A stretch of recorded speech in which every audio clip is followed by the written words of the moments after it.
Thank everybody for being here today. Today, we're going to welcome to the Louisiana Veteran Prosperity Series, Veterans in Agriculture. This is going to be the first in a series on economic opportunities in the state for veterans. We have a couple of esteemed panelists today that we've invited especially for the audience. We'll start off today with David Billings and Chip Perrin.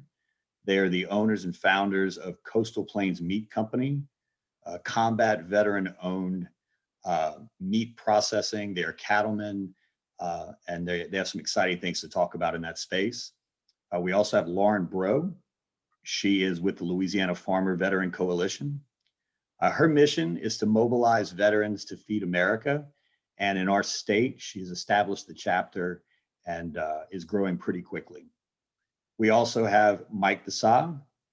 Mike is with AGD Consulting. They're an agriculture consulting firm, and they've already established themselves as a multinational player. And he's going to talk a little bit about tech. He's also has a podcast called Vets in Ag, which is already pretty successful. And then at the end of the program and panel today, we're also going to have Commissioner Mike Strain, a commissioner of Louisiana Department of Agriculture and Forestry, and he'll discuss a little bit about how veterans can really drive the economic needle for agriculture in the state moving forward. My name is Andrew Ward. I'm the founder and president of Acadiana Veteran Alliance. And we also have Larry Williams, who's with the Louisiana Department of Veterans Affairs. And so we'll moderate you through this. First off, we'd like to introduce Chip and David, Coastal Plains Meat Company. Thanks, guys, for being here. Yeah, thank you, Andy. Thanks, Andy. Appreciate it.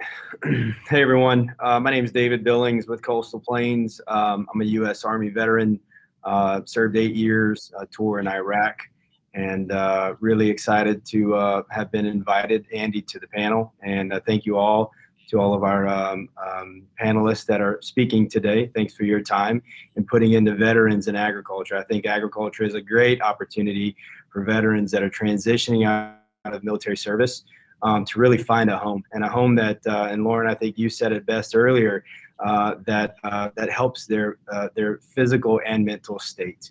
I think it's a great place for veterans to really focus their attention. But really happy to be here. And my name is Chip Perrin. I'm a Marine Corps veteran. I did a couple tours in Afghanistan during my time. But again, thank you all for having us on. Really excited to have everyone here and attending. But we're very passionate about veterans in agriculture, and I think that veterans possess the qualities to drive that economic needle, that force in agriculture in the state of Louisiana. So thank you. I think one of the things we want to kind of start off with this morning, and if you can jump to the first slide. One of the things we want to start off with this morning is just addressing, local veterans and the opportunity for veterans in agriculture. The way Chip and I met actually was in 2006 at a Young Entrepreneurs Conference after we both came back from deployment.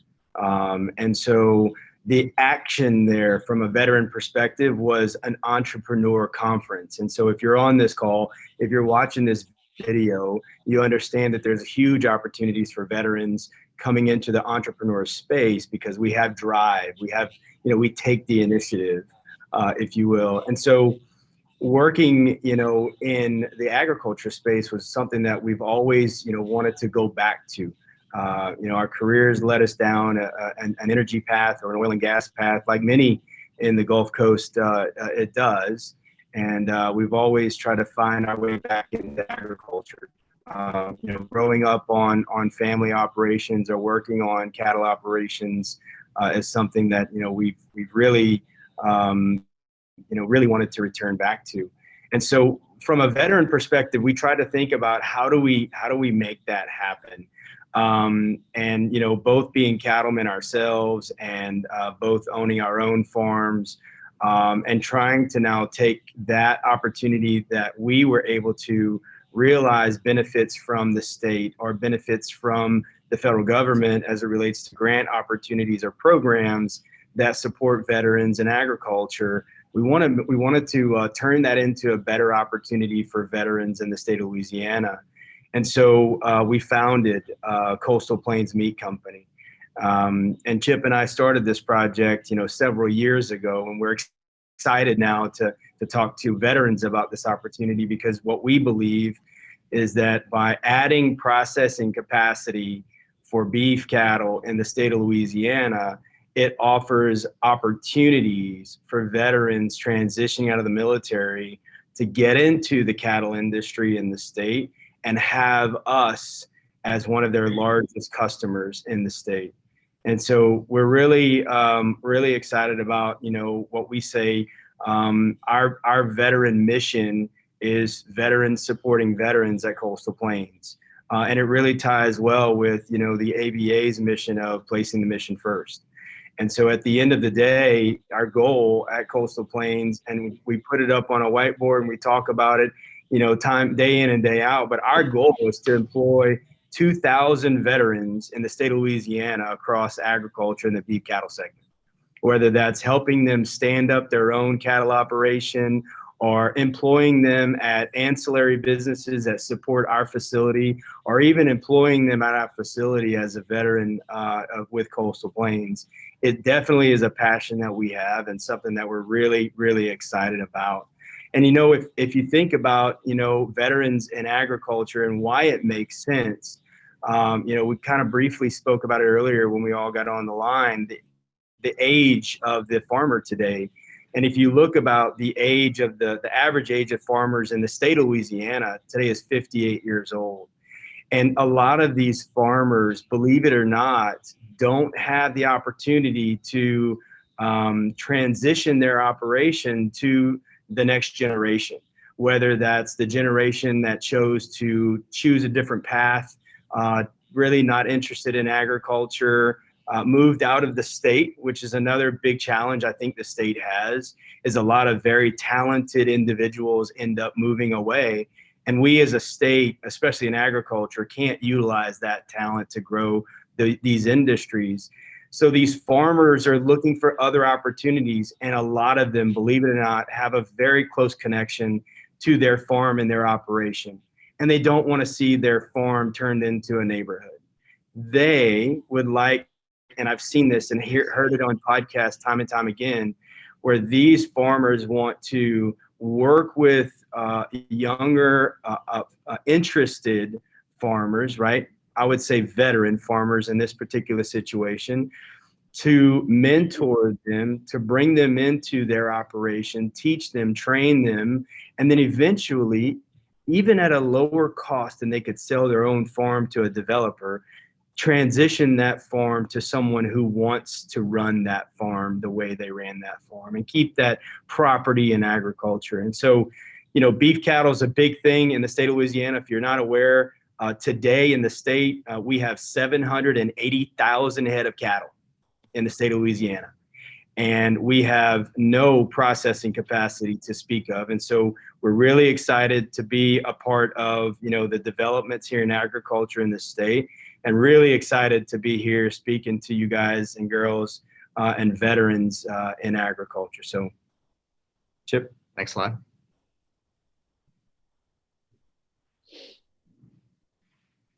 So sustainable Louisiana. What we're looking to do is not only build and rebuild an industry that is sustainable. And when we speak of sustainable, we're talking about economic sustainability, and we're talking about sustainability of the land.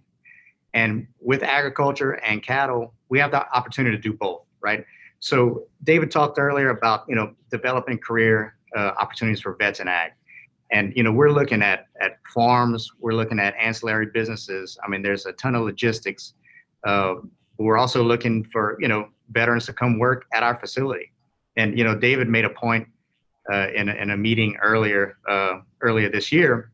Is, man, I'd love to drive into our parking lot and see nothing but veteran tags on the back of the vehicles, right? And that's what we want to see. And veterans that are transitioning, what did we learn in the military? We learned a skill to use a standard operating procedure and then execute a mission. And what we want to do for veterans is we want to give them an opportunity. We want to help them write a business plan, submit that plan to get funding, go buy cattle, and then also hand them an offtake agreement.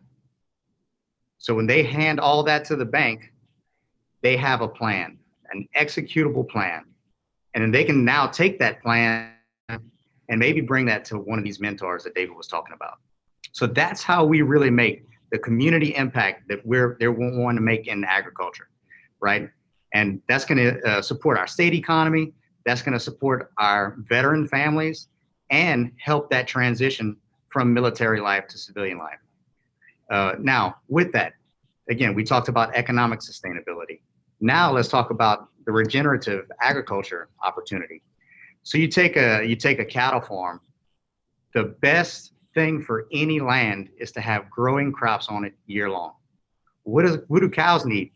They need forage all year long. And so if you do that, you can actually, run a winter grass like ryegrass in the wintertime, and good spring and summer grasses like a crabgrass or, different Bahias or Bermudas.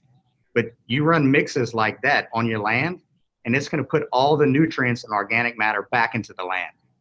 And that's how we create better soil, less runoff. It's good for not only the soil, it's good for the cattle, and we become better stewards of our land. God's not making any more land. We only have so much to work with. So we might as well take care of the land that we have. So our responsibility as business owners, as veteran leaders, as veteran service organizations, is to give that leadership and that mentorship to veterans. Next slide.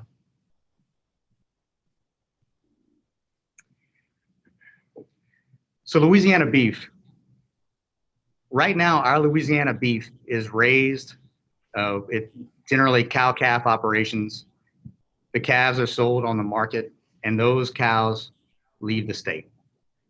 They get fed out of state, they go to processors, they get further processed into cuts, and then we go and buy our own beef at a premium from outside the state. So that whole market vertical takes place outside of the state of Louisiana. With Coastal Plains coming online, we will help bring that vertical back to the state of Louisiana. So in that way, we can actually grow agriculture because we have more opportunities for offtake for cattlemen. And then we're going to grow that beef cattle segment. This is a perfect way to support that local cattle industry by increasing capacity. Right now, we have very low processing capacity in the state. So once you increase that capacity, now you have a processor willing to offtake and buy your cattle. And then you also have all your other channels that we currently sell. So that creates a higher demand, which increases prices for the cattlemen, and it runs full circle. Yeah, and one of the things that we really are excited about is a program that the Department of Ag here in Louisiana are kind of fostering, and that's the Certified Louisiana program. When you look at that opportunity that the Department of Ag and the investment that they're making for Louisiana, we feel very strongly, and we've talked to a lot of consumers. Lauren, we spoke about it earlier. A lot of wives or moms or husbands or dads are out there shopping for meat, and they really want to know where their meat comes from. The consumer wants to understand where it comes from. And so what we're doing with that Certified Louisiana program and getting involved with it now early on is ensuring that the consumer buying that steak at the meat counter or that pound of ground beef, they understand that product is a product of Louisiana. That was a calf that was born in Abbeville. It was raised on grass by a farmer there, and maybe his picture is there in the meat case where you see him and his operation, and that resonates with us and it resonates with the consumer. And so we at Coastal, we just want to be the pipeline that helps the farmer get their cattle to the plates of the consumer. And I really, really think that the Certified Louisiana program is a great program, and we're excited to benefit from that program. And I think that will drive demand for new cattle ranchers in the state of Louisiana, new cattle farmers in state of Louisiana. And I think that with the opportunity, as Chip mentioned, adding capacity for processing will always increase capitalism in a market. And by having that capacity for processing, we'll be able to increase cattle, the head of cattle in the state, and then also consume the cattle that we grow here in our state, really making us local, sustainable beef, which is what Coastal Plains is all about. And if you want to make an analogy of this, certified Louisiana, take the crawfish industry. The crawfish industry, I don't know if anybody on this call that's going to brag about buying Chinese crawfish, right? We all are going to make sure that when we buy crawfish in the store, it's going to be Louisiana crawfish. We want to do the same thing for beef, right? And the crawfish industry has done a great job. And the way they were able to do it is increasing the processing capacity in the state. And so we're just taking that model and applying it to beef.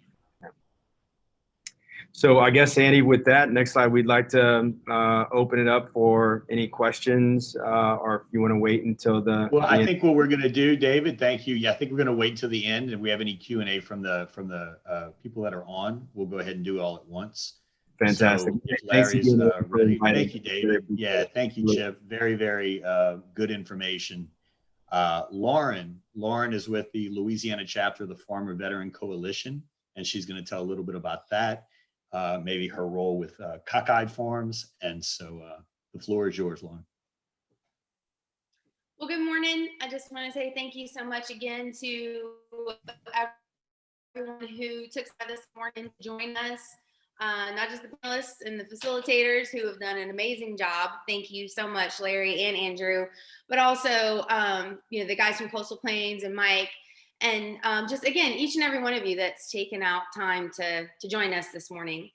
My name is Lauren Bro. I am a farm her. I have a farm here on the North Shore called Cockeyed Farms.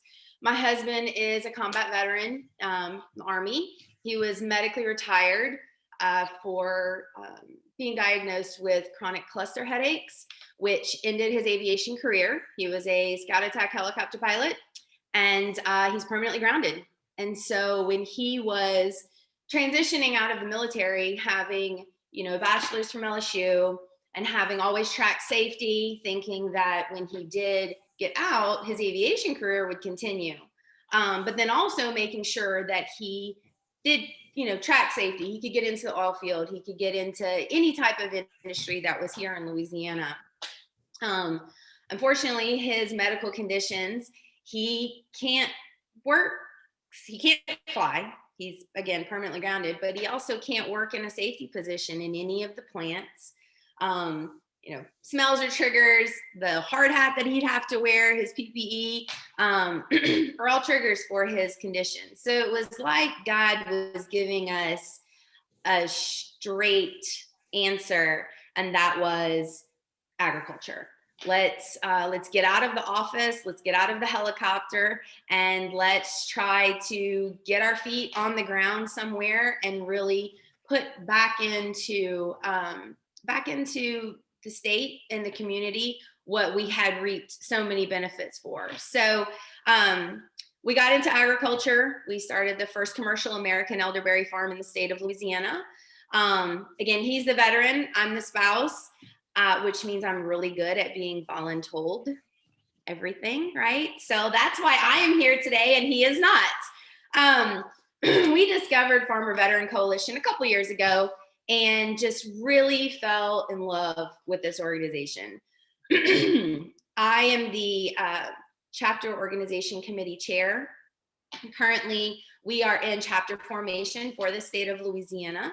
But a little bit about Farmer Veteran Coalition. Farmer Veteran Coalition is a national organization. We have almost 24,000 members nationwide. The state of Louisiana has about 358 members. 335 of those members are actually veterans.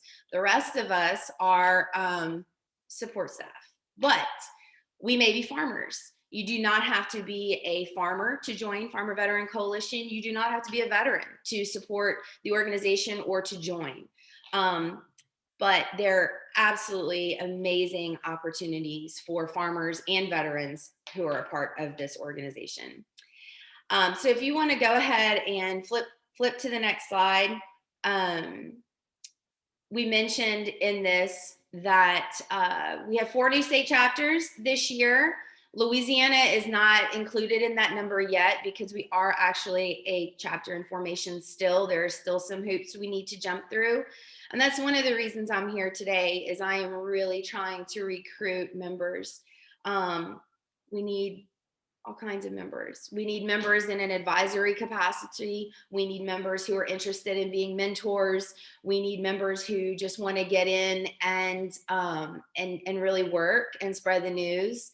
We want to be able to have guys like, you know, the guys at Coastal come to me and say, look, I want to hire FEC members. Put me in touch with someone who is a veteran and a farmer that wants to get involved with our company. We need people to work for us, that kind of stuff. So one of the biggest things about Farmer Veteran Coalition is just the networking opportunities, really putting people in touch with the right people.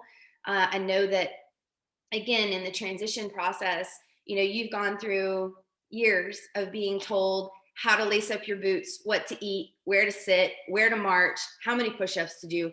Everything is regimented, okay? And so when you get out, your life's completely different.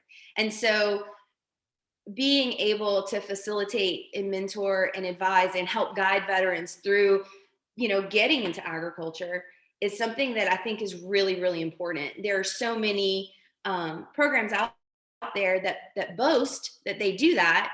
And again, having personal experience of just seeing, like, being so frustrated because I felt like we were constantly hitting our head against a brick wall.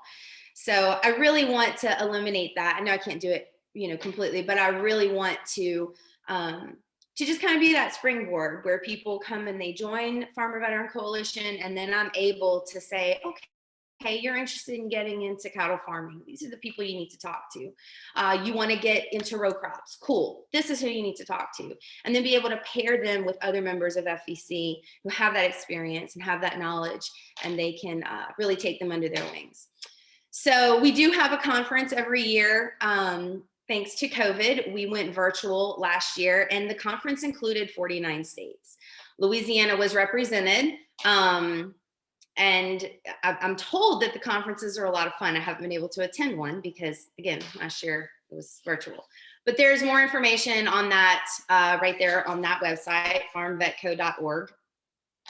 And then if you don't mind, I'm so sorry, I'm going to flip the next 2 slides. So if you could skip the Homegrown by Heroes for now and just go straight to the mission, that would be great. Thank you. So this is the mission of Farmer Veteran Coalition is near and dear to my heart. It is one and the same with the way we run our farm, the way we run our family, the legacy that we want to leave to our children and to our grandkids, and, you know, for the rest of America, for the rest of time. Without a farmer, there is no anything. There's no food. There's no water source. There's no flowers. There's no dirt. There's nothing. And just like David said earlier, God's not making, or Chip said, I think earlier, God's not making more dirt. He's not making more land. So we have to be really, really good stewards of what we have. So the mission of Farmer Veteran Coalition is mobilizing veterans to feed America. We cultivate a new generation of farmers and food leaders. We develop viable employment and meaningful careers. We love the collaboration of the farming and the military communities. And if I could add one thing in there, it would be the family, because I think that especially military members understand, veterans understand that their families are so important to their support and their well-being. And all of that goes hand in hand with farming and agriculture. We truly believe, we know this because we work with so many amazing veterans. You guys possess the unique skills and character needed to strengthen rural communities and create sustainable food systems. And that's another big part of why we do what we do.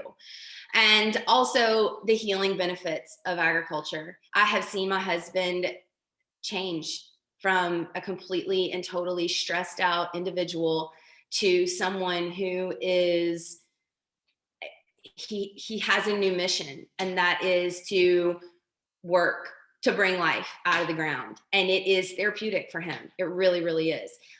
He is healthier now in mind, body, spirit than he has been since before he joined the military. So I really credit our engagement and our involvement in agriculture with that.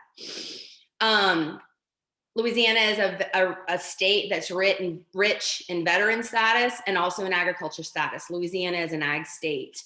We're also a veteran state. And I can't think of a better way to capitalize on those two amazing resources than by mobilizing our Louisiana veterans to feed the rest of the nation. Everything from crawfish and rice to meat and potatoes. I mean, everything, all of it.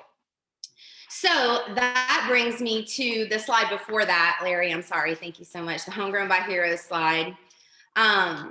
This is something that I'm really excited about. Farmer Veteran Coalition has the official Farmer Veteran Branding Program of America, and that's the Homegrown by Heroes label. When the state chapter is actually formed, we will have access to that certified Louisiana branding. And I don't know about you, but if I go to Rouse's and I'm looking for salsa or beef jerky or a bottle of elderberry syrup, I want to know that that is a certified Louisiana product. And so this is something that I am super excited about. A little bit of inside information.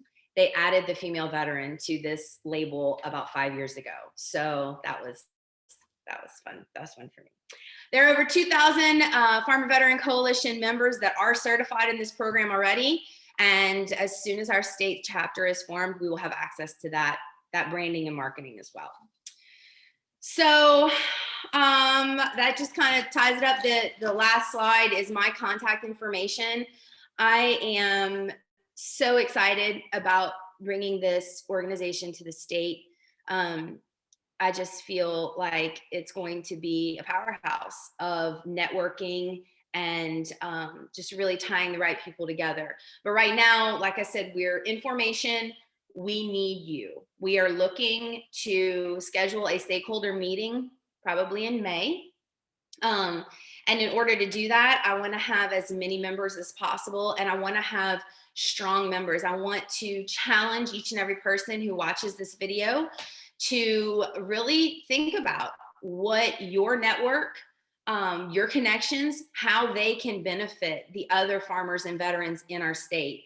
And Farmer Veteran Coalition is an amazing way. It's a great hub to join to be able to do that. So we're looking for members. It's free to join. We want people who are willing to serve in advisory capacity. We want people who are interested in mentoring other farmers and other veterans.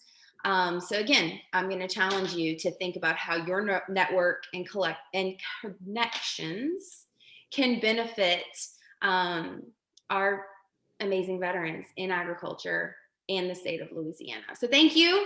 Again, follow us. We're on social media. And then you can always reach out to me, email me, call me, text me. I will answer every question I can. And if I don't know the answer, I will find it. So thanks Lauren. Again. Yeah, thanks, Lauren. Great information. So third on our panel is Mike Desa. So Mike is AGD Consulting, and he also has the Vets in Ag podcast. And so I'd like for him to speak a little bit about each, and then that way we can kind of get an overview of his contribution to agriculture. Yeah, absolutely. Thanks so much, Andrew, for the invitation. Chip and David for your story, and Lauren, what you're doing with Farmer Veteran Coalition. It's so encouraging to see all of these different initiatives that are moving forward within agriculture. It makes me feel like I'm in the right place, so to speak. And you know, as somebody that's in Northeast Texas, I again have to thank Andrew for the opportunity. I'm about an hour west of Shreveport, but I do try to consider myself an honorary member of the state. So it's a pleasure to be with you guys. And again, just thanks so much for the opportunity. Larry, if you'll go forward a slide for me, please.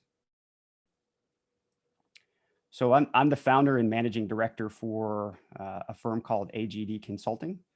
And, you know, essentially what we are is a veteran-owned strategic advisory firm that services a few key sectors within agriculture, both domestically, but also on a global basis as well.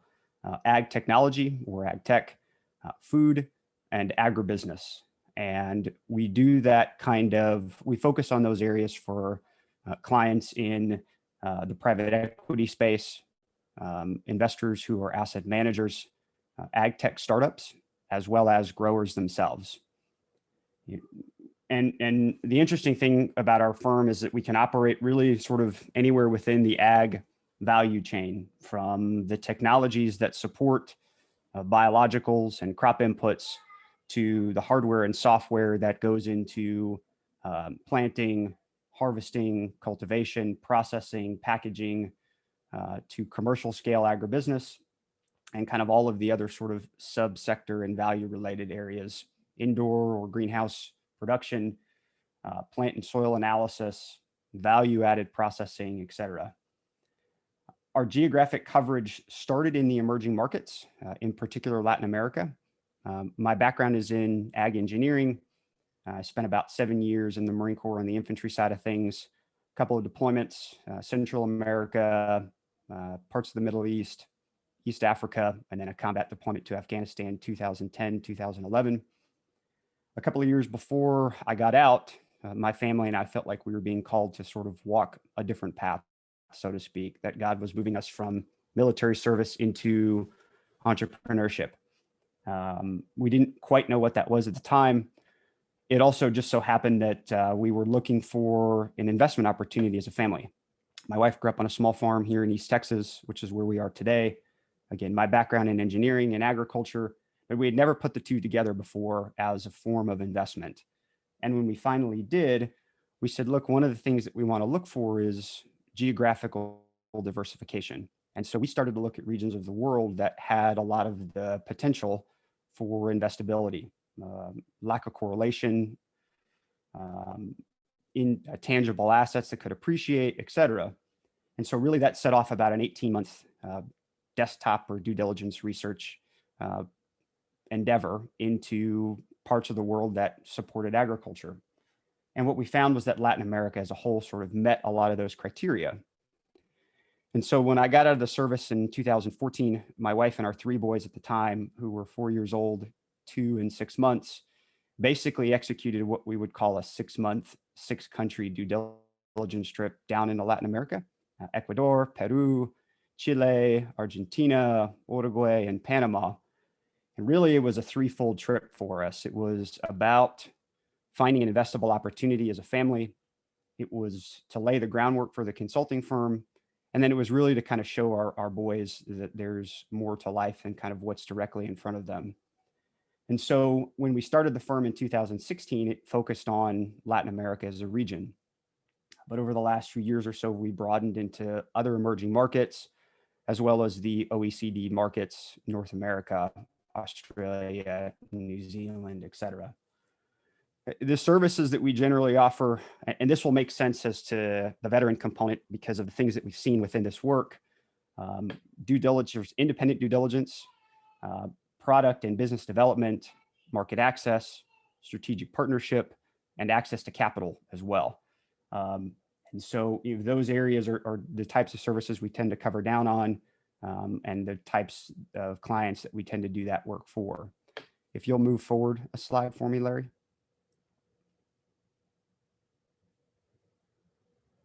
So this was actually on a grape vineyard in the southern part of Argentina on a harvester, and we were testing a new piece of technology that was a crop analytics type device. But this is the kind of things that I think veterans can be involved in, whether you were in technology or not. If you'll go forward for me one more.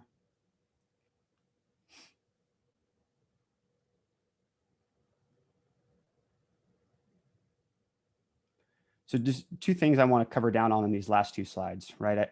I over the last 10 years of military service and time in agriculture, I've really come to see the connection between the 2 environments. Fluidity and unpredictability. Agriculture and the military are influenced by many different factors. There's so much regionality. Solutions are often decentralized. And I could not help but make that connection most recently. And what I have found is that the road is pretty well paved for vets going into production agriculture. Lauren talked about a lot of the mental health benefits that happen from physical contact with the soil, and there are biological things that happen, myself having experienced that as well, which is why I'm on a small farm now. But what I think is maybe under highlighted is the tools to a different trade, so to speak, that the veteran can bring to the agricultural community that extend beyond just production agriculture. Technology, business, entrepreneurship. I mean, these are all areas where veterans have capabilities and have proven those capabilities to operate in these kind of uncertain environments without single set solutions, right? And I think COVID is a very interesting example of what an external factor can do to a supply chain, especially agriculture, that I think veterans have a unique capability of solving. They have learned a sense of triage and how to solve some of the most pressing problems first and foremost, right? There are so many commonalities between ag problems and military problems, right? Labor shortages, supply chain disruptions, worker safety, there's capital required, there's cultural adoption that has to happen. Those are not dissimilar from the problems that military veterans experience and solve. Recruiting, logistical movements in an enemy situation, casualties, deploying development funds, psychological operations, right? There's just so many overlaps between the two. And I think if you level on top of that, the fact that veterans, generally speaking, have very high levels of responsibility at pretty young ages, they have learned to lead in a way that inspires instead of requires, right? That's an important distinction. I think that veterans often undersell their capabilities in as they kind of transition out into the private sector. The last two I would say would be around putting a local face into a solution, right? Because ag is so regional, the areas where we operated are so regional that the veteran understands this connection to having a partnered or local face to solve a problem. And then they've also operated in ways that allow them to apply objective evaluation metrics to subjective skills, right? The last 2 years in the service, I taught at the basic school and the infantry officer course. And the school was about teaching and evaluating leadership. And there are methods in place that you can do to evaluate these kinds of skill sets objectively, right? And you can do that in the private sector as well, especially within agriculture. And so if you'll go forward a slide for me, Larry. One of the things that we're trying to do now is highlight these different skill sets. And one of our most recent efforts in which to do that is a podcast that we launched just called Vets and Ag, right? We swap stories, we talk ag, we interview folks and veterans and military supporters who are leading the way in agripreneurship, ag tech, and agribusiness, right? To try to bring a more holistic view of the veteran community and the skills they bring outside of just production agriculture. And just, I really wanted to take this opportunity to highlight a couple of things and commonalities that have come out in the stories in interviews I've done. And this is geared more towards the veteran. Repetition and refinement are crucial, whether that's repetition of your resume, whether that's interviewing multiple times, whether that's understanding how to network.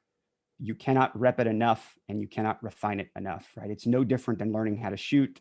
It's no different than learning how to clear a house or how to call an aircraft or artillery. You just have to practice these skills. It's the same in the agribusiness space as well. Find the thing that always comes up is the veteran was searching after they left the service for a sense of purpose, right? And I don't know yet if that's unique to the veteran community, but it certainly comes out in these conversations that as they move into different professions, they don't necessarily find that same sense of purpose, but a lot of them seem to find it in agriculture. And so I can't overemphasize enough how important it is to find your purpose in your profession. And then if you're in agribusiness, if you're a representative listening as a part of an agribusiness, two things I would tell you is you consider hiring or interviewing a veteran, right? Veterans often struggle with the communications of their skills. And one way in which we try to tell them to do that is through stories, right? They're comfortable in that realm. Get them to tell you a story. If you're a veteran, or if you're an agribusiness and you're looking to step into the veteran hiring, do so as early as possible, right? SEPs and TAPs, or the last 2 weeks of service, it's too late. There are programs out there now. The DoD Skills Bridge is one where you can step in 6 months early and grab an intern to bring them into your program. John Deere is doing this. There's a couple of other agribusinesses that are doing this, but the sooner you can get into that, the earlier. And then finally, I would say, find the veteran where they are, right? Especially the enlisted community as they transition out, that don't have the college network that the officer community does. They tend to go back where they came from. And often that's a very rural community. So if you're looking to hire a veteran, you have to go to these rural communities in order to extract that talent, right? And again, I highlight John Deere because that's one that's top of mind, but their mechanics and maintenance programs are dealership specific, which are often in very rural communities as well. So that's, I think, a very tangible example of the way that you can reach those veterans where they are. Cargill has a really interesting way that they're doing this also through kind of a community holistic approach. But, again, if you're interested in agriculture and you're a transitioning veteran, any of the folks here on this panel, I think, would be happy to talk to you about this. I know that I would. If you're in agribusiness or you're in technology and you're a veteran and you want to share your story, let me know. So again, thanks so much, Andrew, for the opportunity. Thanks, Mike. That was great. Yeah, I like how you bring up the John Deere example, because I spoke with corporate John Deere in Illinois just this past week with David Atividabelli. Yep. And he was telling me about how in the state of Louisiana, John Deere has their manufacturing facility in Thibodaux, but they also have 15 retail service outlets throughout the state. And they're a major SkillBridge partner, SkillBridge right. employer. And so we're talking on how to bring them further along in Louisiana SkillBridge and how we can best utilize their experience and know-how. And I think they could be the flagship for what we're trying to accomplish here. So good 100%. information, man. Well, I think we have Commissioner Mike Strain, who's going to finish out our panel today. Commissioner Strain, we appreciate you being here. No introduction needed. I'll let you take the floor.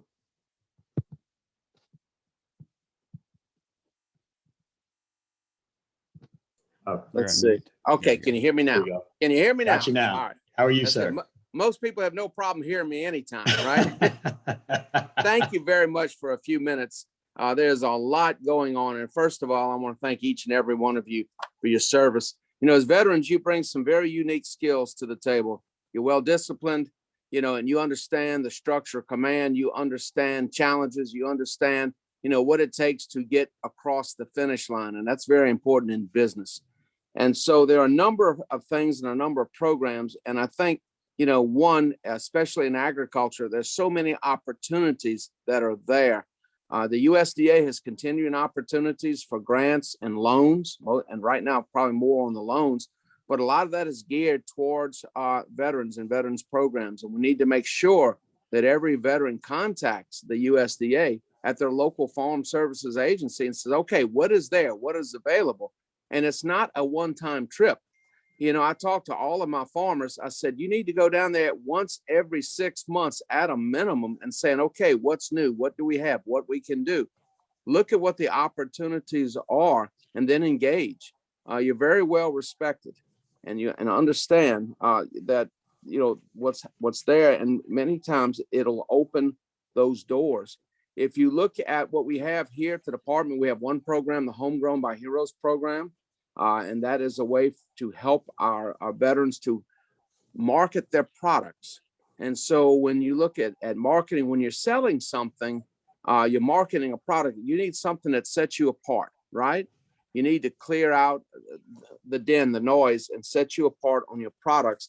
And we have a certification program. So veterans apply to a national website and get approval by Farmer Veteran Coalition, the Farmer Veteran Coalition. The Farmer Veteran Coalition issues a certificate upon approval, and then which the veteran supplies to Department of Ag and Forestry. The veteran then will request state application from us to use the Homegrown by Hero certified Louisiana logo. Currently, we have 8 veterans in this program. Other things that are available now and that are working and moving forward, we have a specialty crop block grant program that does a number of things for specialty crops. The industrial hemp program, that's a program that is most of the people in the industrial hemp industry are not large scale traditional farmers. So they're not, the 1,000, 3,000, 4,000 acre farmers. They're small. The most successful hemp growers right now are growing it in greenhouses. And a 1 acre greenhouse is a big greenhouse, right? 2 acre greenhouse is a big greenhouse. There are also other programs to help build greenhouses. They call them high tunnels at the USDA. We have the Certified Louisiana program, Certified Louisiana products. And also we work through the Southern United States Trade Association to help market those products, whatever the product is, manufactured and made. And so if you're interested in, say, putting a spice company together, and you got Uncle Charlie's recipe for the finest spice for crawfish or boudin or whatever it is, and you want to make that product and then you want to sell that product, we can help you certify that product. We can also help you market it across the world. And it's cost share programs that are there. We have produce safety programs to help you to become certified on the Food Safety Modernization Act. When you're dealing with produce and food products, there is a degree of regulation that goes with this, and it's about the food safety chain. So we have that at the office here: product safety, produce safety, GAP certification, that's generally acceptable practices. Then we have the meat program. There's a big push right now for getting funding to build small meat processing facilities. Across America, there is a shortage of what we call kill plants, small processing plants, simply because the old processors and the old butchers died out. And the sons, and the daughters said, look, Pops, I'm not working as hard. And they did not take over the businesses. And now there's a shift in a model. People want local food. They want local food and they want local proteins. And so it takes some funding to do this. And we're trying to get some CFAP money. We're trying to get some state money. There'll be some legislation this year to do that. We're trying to get federal money to where there are grant loans, low assistance loan, 90-10 loans to set up basically kill plants and meat processing. Now, the hindrance on kill plants and meat processing, it is physical, right? I mean, it's labor intensive, and that's what caused some of the demise, is that the young people decided they wanted to, work on a computer all day and not do that heavy labor. And now we're going back to look, that heavy labor is needed, but there are opportunities for that in different regions. People will tell you, if I've got a show calf and it's going to take me 8 months to get it slaughtered, 8 months, 9 months. And so there's a need for that. There are a number of different boards and commissions that members, if they would like to serve on, those boards and commissions are, of course, voluntary, but it connects you with other people that are within those different opportunity zones or within those different businesses. Now, again, under the USDA, there are a number of grants and loans available to qualifying veteran farmers, and that's very important. We have the farm loan program. There's direct operating loans, 1.37% interest. Farm operating microloans, 1.37. Farm ownership, 2.65%.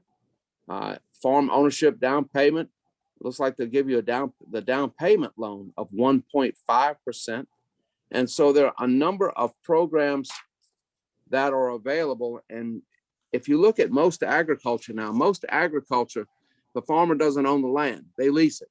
And they lease it based on a percentage of the crop.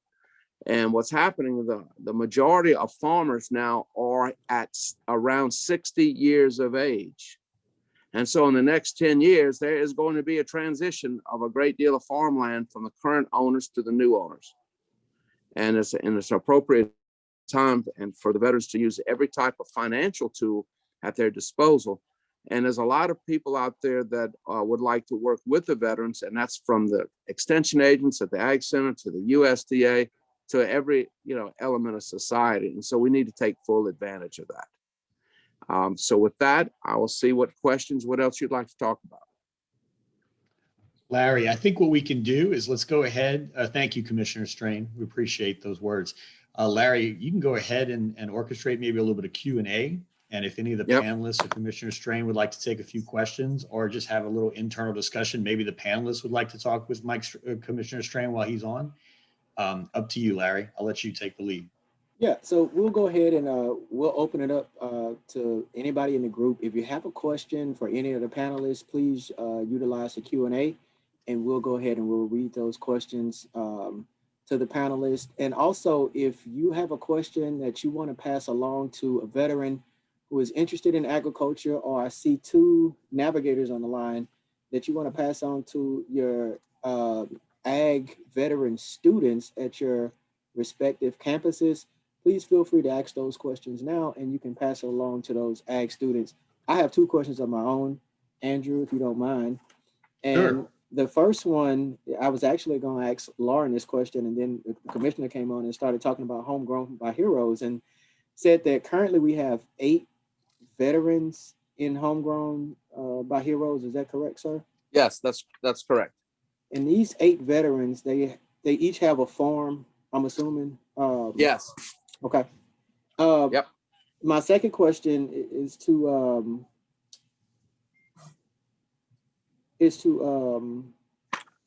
Chip and David. Earlier, you guys were talking about providing assistance to veterans with a business plan. Does that mean they can contact you directly? Hey, Chip, David, listen, I'm looking to get into agriculture. Can you please take a look at my business plan? And you guys kind of take a look and assist that veteran? That's correct. We're working with Andy at the Acadiana Veteran Alliance. And so I think the best way to, the best route to go would be to go through them if it's a general ag question. But at the same time, with regards to our kill plant and the meat processing and, getting veterans started in cattle farming, we'd love for them to, either go through the AVA or the, Veteran Coalition or, straight to us. We're happy to help. Yeah, and Larry, we've developed a program at Coastal Plains, which is actually mentorship, leadership, and business planning development with veterans wanting to getting into cattle farming here in the state. And so, as I mentioned earlier, we would be probably their largest customer or off-taker. And so those new veterans wanting to getting into cattle, we would help them facilitate not only the development of their business plan, but navigate the USDA and the programs that are available to them. I've used multiple programs at the USDA. To the commissioner's point, there's great opportunities there. I actually purchased my own ranch from an FSA loan, which was a fantastic opportunity. So finding maybe low rent or leased land for those veterans, and then helping them get the calves from the market, and then being their biggest customer. So there's a great opportunity that we've developed in our program called Veterans Supporting Veterans. Thank you guys so much. When I first took this position, I had a veteran contact me. Actually, I've had 2 since I've been in this position, contact me specifically about agriculture. And it's not my area of expertise. And that's why I really appreciate this call, because I'm telling you, I've gotten so much information. And the only resource that I had when a veteran first came to me was pointing them to the federal website, which is not a bad website at all. It gives you a lot of information on funding and things of that nature. But to listen to you all talk about it and to be able to make that connection, and also have people that I can reach out to and say, hey, a veteran asked me yesterday, what can I do to get started in agriculture? This is amazing. And speaking of which, Greg kind of has the same question. And it is, how do you start from scratch with no seed funding and land acquisitions? Yeah, so one of the things that you can easily do is look at leasing land at a very low cost right now. There's a lot of school boards in the parishes that have land. I think there's opportunities there for veterans to lease that land. Also, there's USDA has farm loans out there that you can acquire cattle on. And with a business plan, where we can support them in developing that business plan, having a customer like one of the largest processors in the state of Louisiana actually shores up that business plan from a financial perspective. And to Commissioner Strain's point, and we spoke about it in our presentation as well, is we have a lot of farmers that are, kind of getting higher in age and will be looking to retire in the next few years. And that's where our mentorship program that we spoke about, that's where that really comes in, because I think that we can, align these veterans with existing farmers, and maybe they can work out some sweat equity for rent type situations. Mm-hmm. Yeah, and remember, if you want to find out what's going on in the parish, talk to the county agent for the LSU Southern Ag Center county agent, and to the agent at the FSA office, right? They know everybody and everything, and they drink coffee with the farmers in the morning. And if you're a veteran, say, look, I want to raise vegetables. Well, a 5-acre vegetable farm is a big vegetable farm. Yeah. Any of y'all have ever raised gardens, an acre is a lot. 5 acres is huge. 24 acres, I mean, you're going to have a work crew out there. I mean, that's a huge vegetable farm. So, and you can produce a lot on a little. And also, you can raise and sell up to 10,000 chickens a year for slaughter and sale at farmers markets without being under a state or federal inspection. That's chickens. It's not any other protein, but chickens. And so if you're looking at, starting off and you find a farm that's fallow, nothing going on, and you tell that farmer, so look, I'll pay you $250 a year or $200 a year per acre, right? To start, or whatever, or you come up with, say, look, I'll give you, X amount of percent or whatever you do, but work into a low cost type of lease, and and with vegetables, you can do a short lease. It's not like you're going, because you're going to go in there and basically till the land, send off your samples, and you got to work with the county agents to get, make sure your soil is properly fertilized. But that's a year-to-year type thing versus when you're raising cattle on 100 acres. If you lease that, you got to fix the fence, and that's an expense. And you've got to do those other things, and you've got to have trucks, trailers, tractors, hay balers, and you can get into vegetable gardening. You can find those small tractors, those little international cubs. Those run about $1,500. You find them everywhere. You find them and you set that up. And one of the things about doing agriculture, especially small scale agriculture, it really brings down your stress level. Now, high scale agriculture can bring it the other way. I can tell you for sure, because, I've been there, for many years in large scale agriculture. And now I'm trying to do a little more small scale agriculture, right? Therapy versus, make it the solution rather than the problem. But you can get a few acres and, those farmers markets, I mean, that's a big deal. These farmers markets are growing. And also, and again, so is the local meat movements too. But you can start off small. If you don't have a lot of money, go see that farmer, and a lot of people, if you're going home, when you go home, everybody knows the old farmers in their area. And you say, look, you got this whole field here. It's all growing up. So, would you lease me an acre or two, so I can try to grow some vegetables? And I'm sure you can come to a reasonable term. Yeah, I think, Commissioner, you make great points, especially for veterans that are transitioning out of the military, getting into agriculture. You have to take the initiative. You have to go out there and take control of your future. If you want to be an agriculture, you take that initiative. You go meet with that farmer. You figure out what it is you want to do. And I think you make absolute great points. And I got to tell you, hearing you, it really gives us more energy as veterans to get out there and take that initiative. So I really appreciate that. Thank you. Larry, if I could just for a second speak Yeah, to that Lauren, go question ahead. specifically.